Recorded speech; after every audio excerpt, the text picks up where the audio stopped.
Expression given है वो है y is equals to log e x power n। अब log e जो है ये नेचुरल लॉगरिथम को शो करता है। नॉर्मल जो log होता है उसकी बेस होती है 10 और log e का जो सिंबल है उसको कहते हैं ln।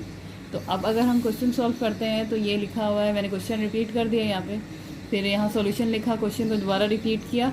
अब log e को हम ln से शो कर सकते हैं, यानी कि अगर ये क्वेश्चन इस तरह से लिख के नहीं दे रहा है और log e की जगह वो ln लिख के ln और xn लिख देगा तो भी बात यही है।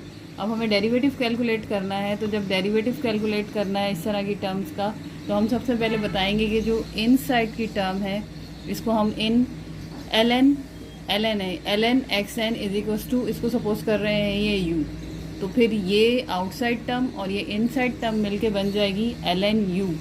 और ln u का डेरिवेटिव का फॉर्मूला होता है u डेरिवेटिव ओवर u।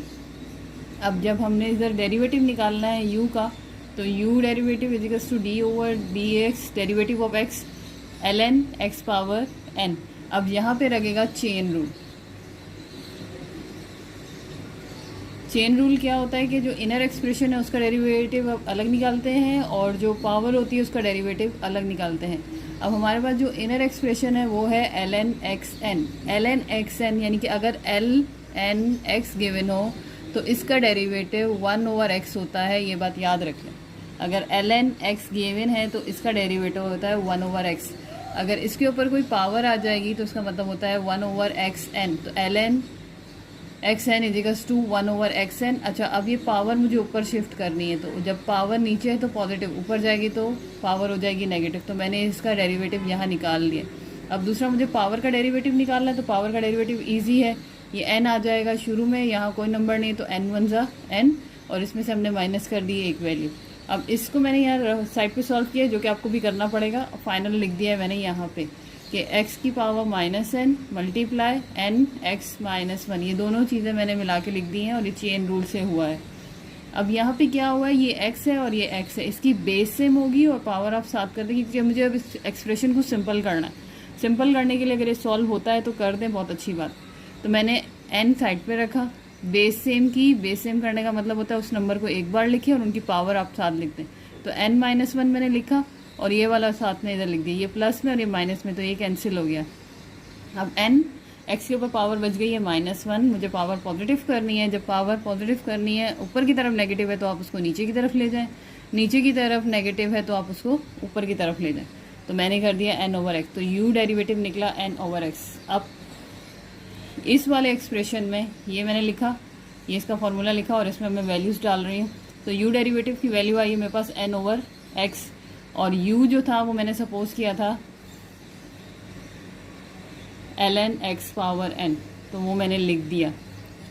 तो ये इस तरह से टर्म आई है, u डेरिवेटिव की जगह आपने ये लिखा और u जो हमने सपोज किया था वो हमने यहाँ लिख दिया।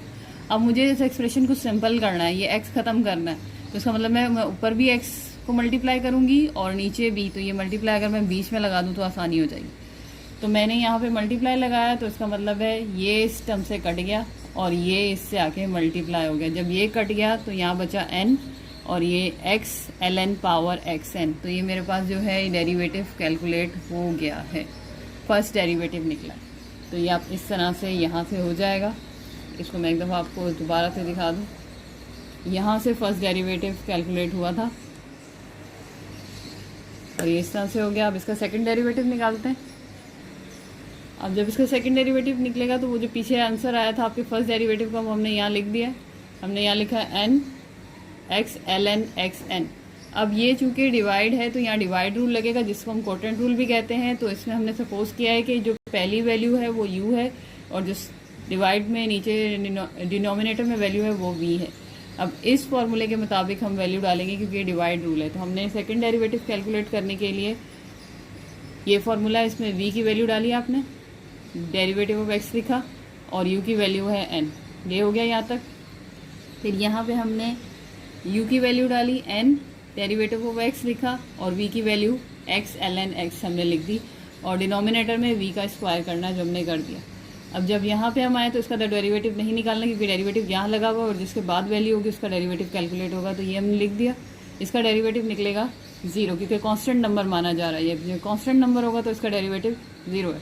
माइनस लगाया अब यहाँ से n लिखा बाहर और ये जो टर्म हो रही है ये आपस में मल्टीप्लाई हो रहे हैं। तो यहाँ पे इस वाले पोर्शन पे आपको लगाना है प्रोडक्ट रूल। u और v हम बता चुके हैं, लेकिन यहाँ पे फॉर्मूला है प्रोडक्ट रूल के लिए u derivative of v plus v derivative of u। तो हमने यहाँ पे फार्मूला लगा दिया इस वाले पोर्शन पे। जिस जगह पे पहुँच के आपको जो फार्मूला अप्लाई होगा वो अप्लाई करना है, तो ये आपने ध्यान रखना है। तो यहाँ पे x मेरे पास, ये x मेरे पास अब यहाँ पे u है और ln xn मेरे पास अब यहाँ पे v है। तो इसके मुताबिक जो u की वैल्यू है वो मैंने यहाँ डाली, derivative of x ln xn की वैल्यू यहाँ रख, ln xn v की जगह रख दिया, प्लस फिर यहाँ पे v ln xn d/dx और u की वैल्यू डाल दी। तो इस वाली चीज़ पे प्रोडक्ट रूल लगा है। अब यहाँ पे जब प्रोडक्ट रूल लगाएगा तो ये चीज़ तो हो गई, ये ज़ीरो से जो भी चीज़ मल्टीप्लाई होती है वो ज़ीरो हो जाती है। अब सारा काम रह जाएगा इस सारे पोर्शन का। माइनस n ब्रैकेट से बाहर है, इसको यहाँ लिख दिया क्योंकि अंदर वाले टर्म पे प्रोडक्ट रूल लग रहा है। तो यहाँ पर हमने क्या किया, d/dx ln xn, ये हम पीछे निकाल चुके हैं, यानी कि ln xn का निकला था x माइनस n और n x माइनस 1, और फिर यहाँ पर इस वाले को ऐसे लिख दिया, और कांस्टेंट नंबर का डेरिवेटिव 1 होता है तो वो मैंने लिख दिया। कांस्टेंट वेरिएबल है ये, वेरिएबल का डेरिवेटिव कैसे निकलेगा, x इसके ऊपर 1 है, ये 1 इधर आके मल्टीप्लाई हुआ, 1 में से माइनस किया 1 तो 1 बचा, और x की पावर नॉट बची। नॉट जिस नंबर की पावर होती है उसकी वैल्यू हो जाती है 1, 1 1 जा 1। तो यहाँ पे ये कांस्टेंट माना जाएगा और ये x वेरिएबल माना जाएगा, तो यहाँ पे 1 आ गया। ठीक है, अब यहाँ पर ये x बाहर था और ये जो टर्म है इसमें x की बेस सेम की, तो यहाँ 1 था, 1 माइनस n, ये n x माइनस n1, और ये ln x इससे मल्टीप्लाई होके ये आ जाएगा।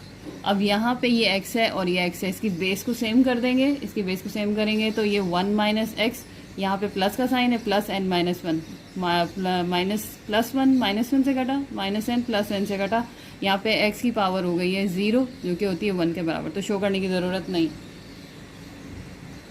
अब यहाँ पे हमारे पास जो बच गई है वैल्यू उनको लिख देंगे, minus n plus ln xn और नीचे वाली वैल्यू हुई। तो ये नीचे वाली वैल्यू को मैंने डिस्कस नहीं किया। यहाँ पे ये एक्स स्क्वायर इस पे आएगा और इस पे आएगा, और इसको हम ब्रैकेट में साथ साथ लिख के चलाते जाएंगे, लिहाजा नीचे कोई सोल्यूशन खास नहीं है। तो इसका डेरिवेटिव निकल गया। जो स्टार्ट है उसमें हमने लगाया है डिवाइड रूल, और यहाँ पे आके जो वैल्यू है उस पर लग गया है प्रोडक्ट रूल, और उसके बाद हमने सिंपल कैलकुलेशन कर दी। यहाँ पर हमने एक्स की पावर -1 थी, बेस सेम की, पावर ऐड करने का मतलब है जो उनके साइन है वही लिख दें, तो उसका वैल्यू 1 थी और इसका साइन माइनस था, 1 माइनस n। यहाँ पे हमने इसकी वैल्यू को वैसे लिखा और इसको मल्टीप्लाई कर दिया। यहाँ पर x, फिर बेस सेम की, तो ये अपनी वैल्यूज़ के साथ और इनकी वैल्यूज़ के साथ ये आ गया, और फिर यहाँ से जो कैंसिल हो रहा था वो, और x के ऊपर नॉट बचा, तो x नॉट बराबर होता है 1 के, और फिर इस तरह से आपका सेकंड डेरिवेटिव कैलकुलेट हो गया है। उम्मीद है ये क्वेश्चन आपको समझ आया होगा। ये लेंथी क्वेश्चन था, हो सकता है कि यहाँ पे अब जो पेपर है उसमें फर्स्ट डेरिवेटिव तक ही मांगे, तो फिर जितना फर्स्ट डेरिवेटिव मैंने किया है उतना ही करके ये आंसर ख़त्म हो जाएगा, लेकिन अगर सेकंड डेरिवेटिव तक जाएंगे तो फिर इतना आपको करना पड़ेगा। मेरी वीडियोस को लाइक करें, मेरे चैनल को सब्सक्राइब करें। अल्लाह नासिर।